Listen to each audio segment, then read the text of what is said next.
Right, just waiting for everything to come online streaming wise.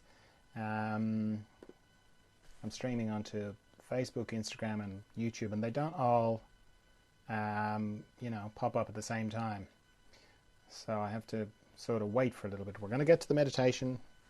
That's going to happen, don't worry. Um, Now, let me see if I can get more in the center for Instagram. There's a delay as well, so it's like takes about 30 seconds. Okay, yeah, did that right. Okay, so looks like everything's lovely. One sec. One more second, thanks. Okay, beautiful. We're all set. Good. Right. How are you? You well? How's the day going? Good? Yeah, good. I hope it's going well. It's fine if it's not, but I hope it's going well. Right, time for a bit of meditation. I meditate throughout the day. This is just the one I do on Facebook, Instagram, and YouTube. Um, so it's not a class, it's just a chance to meditate together. So if you're familiar with meditation, that's great. If you could just hang on for a minute while I just explain what I do for the benefit of people who are new to meditation. Because meditation is funny in that there's a lot of information about meditation available, and yet people still say to me, what do you actually do? And sort of get the feeling that it's almost like they feel like they're just expected to know, like you should just know how to do meditation. Okay, so lots of different styles of meditation. This is just what I do. For me, it starts with why I would meditate. I'm trying to connect with a part of me that I connect to every night when I'm asleep. Not the dreaming bit after dreaming. So I'm going along and I'm dreaming, and then I drop out the bottom dreaming into deep dreamless sleep. And when I'm there, I've got no memory of being there. I've got no thoughts. I've got no body, no stories, no house, no nothing. I even cease to exist in the way that I normally register my existence. I mean, that sounds terrible when I put it like that. That sounds like death. And yet, I love going to sleep. And when I wake up, I feel refreshed. So wherever I go to, some part of me knows that it's a good place and a mysterious place. And that's where I want to connect to with my meditation. So because there's no thinking there, I don't know why, but my mind just can't seem to get there. I have to make an arrangement with my mind. I have to kind of part the curtains of my mind to get into this place. So I say to my mind, hey, I'm going to do some meditation. Could you just not think for the next 15 minutes? And my mind at this stage, hasn't always been the case, but at this stage it's like, yeah, fine, okay, let's do that. I've read about meditation. I've got lots of concepts about meditation, lots of ideas about meditation. I love the idea of being a meditator. So yeah, let's do that. So that's good. And then to stop thinking is relatively easy because thoughts are just made of pictures and sound. So if I turn off the pictures and I turn off the sound, that's it, that I'm not thinking. And as soon as I do that, I'm into the practice of meditation. So the way it goes for me anyway is the practice of meditation runs parallel with the intention of meditation. So my intention is to go to this deep, peaceful, beautiful, calm, zen-like, all the stuff that you read about, that place, mysterious, possibly eternal place. And then the practice of meditation runs parallel with that. And the practice of meditation goes, I turn off the pictures and I turn off the sound. Then a little bit of time passes and I discover that I'm thinking again. So I turn off the pictures and I turn off the sound. Then a little bit of time passes and I discover I'm thinking again. So I turn off the pictures and I turn off the sound, and so on and so on. I just keep repeating that process over and over again. That's the practice of meditation. And the wheels sort of fall off for people when they don't know about the practice of meditation, and they just read about the intention or where you can go in meditation, and they kind of expect themselves to just close their eyes and their mind to be this still lake with no ripples on it and nothing happening. And then if they don't do that, and if they find they're thinking, they feel like they're failing. So that's not the case. You're not failing. You haven't got a busy mind. Thinking happens. Your mind is just very habituated to thinking. It's almost impossible for it to just stop dead. It can happen, but it doesn't stay for long. And if you understand that, and you understand that the power, one of the powerful things in meditation is that moment when you discover that you're thinking and go, oh, I'm thinking again. You turn off the pictures and you turn off the sound. You stop thinking. You bring yourself back to not thinking. Every time you do that, you're inadvertently telling yourself that you're not your thoughts, that you're something else. That's really powerful. And the fact that you do it repeatedly, that's very powerful as well. So if you find you're thinking a lot, that's fine. You're doing grand. Now, while that's all going on, I'm also letting go of tension in my body. So anywhere I find tension, I'm letting it go. Now, that's too vague for me. I have to have a system, because when I close my eyes, it's just black and kind of soupy in there. So I scan my body from my head down to my feet and back up again. Very slowly, very gently. Anywhere I find tension, I let it go. And I use my out-breath to let it go, because it's natural. It just feels natural to just, anywhere I find tension, to let it go with my out-breath. And it's also a good way to bring my awareness to breathing, because it's easy to hold your breath in meditation or stop breathing altogether. So using the out-breath is a good way of doing that. Also, when I'm scanning my body up and down, I'm paying particular attention to any structures in my body that go across my body. So mostly my body runs longitudinally from my head to my feet. Anywhere that goes across has a tendency to accumulate tension. I think of it a bit like a log going across a stream. It picks up all the twigs and the branches and anything that comes down the stream. Transverse structures in my body have a tendency to do that with tension. So I'm checking my eyes particularly, my mouth, my jaw, my tongue, base of my neck, my shoulder girdle, my shoulders. All my joints are transverse. Elbows, wrists, fingers, my heart area. There's a lot of different transverse planes there. My respiratory diaphragm, all my intestines, my pelvic floor, my hips, my knees, my ankles, and my toes. If you're new to meditation, a nice quiet room is very helpful, because one of the things that happens when you close your eyes is your other senses amplify, and one of the things that triggers thoughts is little noises, and they can trigger a train of thought, and you can be gone on that train for 5 minutes before you realize you're thinking again. So a quiet room just helps. Obviously where you're not going to be disturbed. Sitting up, I encourage you to sit up when you meditate, because when you lie down, it's too hard for you not to fall asleep, or you make it hard for yourself not to sleep, because you're lying down, you've got your eyes closed, and if you're new to meditation, your body's going to go, well, isn't this sleepy time? So you'll either fall asleep or you'll fight sleep, which is just as distracting as, say, having a radio outside or having somebody sitting beside you having a conversation. So yeah, I encourage you to sit up. Sit up straight, sit up in a chair. You're in the lotus position, whatever's comfortable, but just sit up. I'm just sitting in a chair. I set a timer for how long I'm going to meditate for similar reasons. It's just one less trigger for my mind to think. So I'm going to set mine for 15 minutes, but if you're new, I'd encourage you to set yours for 5 minutes and then just repeat that 3 times, because 15 minutes is a long time if you're not used to it.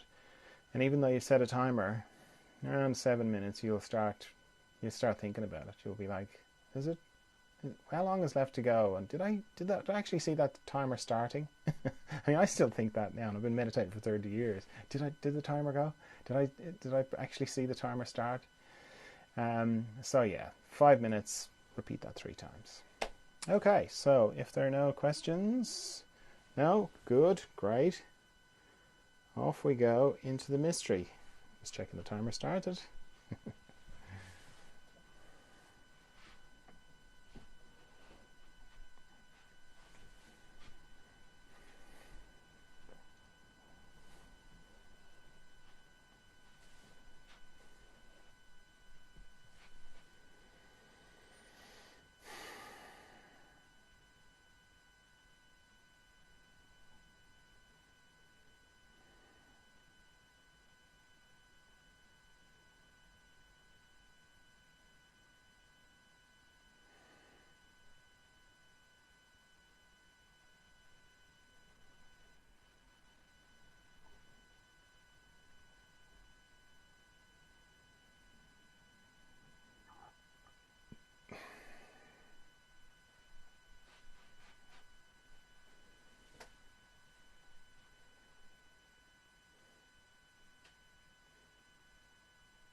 Okay, if you feel like you went very deeply inside yourself, and just take a minute to come back before you open your eyes.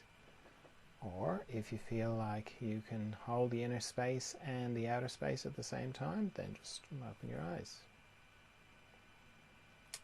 So thanks for meditating with me. I just want to remind you the Zoom group is coming up. Thanks, Marnie. I just want to remind you the Zoom group is coming up. If you're not sure what that is, have a look at the little videos. Just talk about further emergence and other kind of things. So yeah, if you want to go to that, send me a link. Just get in touch and I'll send you the link for the Zoom group sooner rather than later. It's in about an hour. So yeah, the closer it gets, the more I get caught up in the technical side of things. And yeah, see you tomorrow for some more meditation. Bye.